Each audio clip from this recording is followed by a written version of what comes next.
முருகாச்சரணம். தினம் ஒரு திருத்தலம்.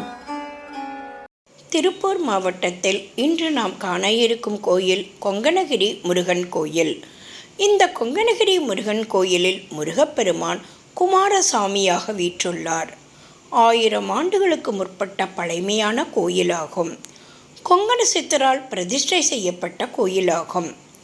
இந்த தலம் திருப்பூர் அருகில் ஒரு சிறு குன்றின் மீது அமைந்துள்ளது. கொங்கணகிரி முருகன் கோயில், காலேஜ் ரோடு, கொங்கணகிரி, விவேகானந்தா நகர், திருப்பூர். அடுத்து நாம் காண இருக்கும் கோயில் பாலமுருகன் கோயில். இந்த கோயில் ஒரு அழகிய சிறு கோயிலாகும். ஓம் சக்தி கோயில் main road, Bridgeway colony extension, திருப்பூரில் இந்த அழகான கோயில் அமைந்துள்ளது. மூன்றாவதாக நாம் காண இருக்கும் கோயில் வள்ளிப்பாளையம் முருகன் கோயில். இந்த கோயிலும் ஒரு அழகான சிறிய கோயில்தான். இதனுடைய விலாசம் முதல் தெரு, கண்ணபிரான் காலனி, வள்ளிப்பாளையம், திருப்பூர். முருகாச்சரணம்.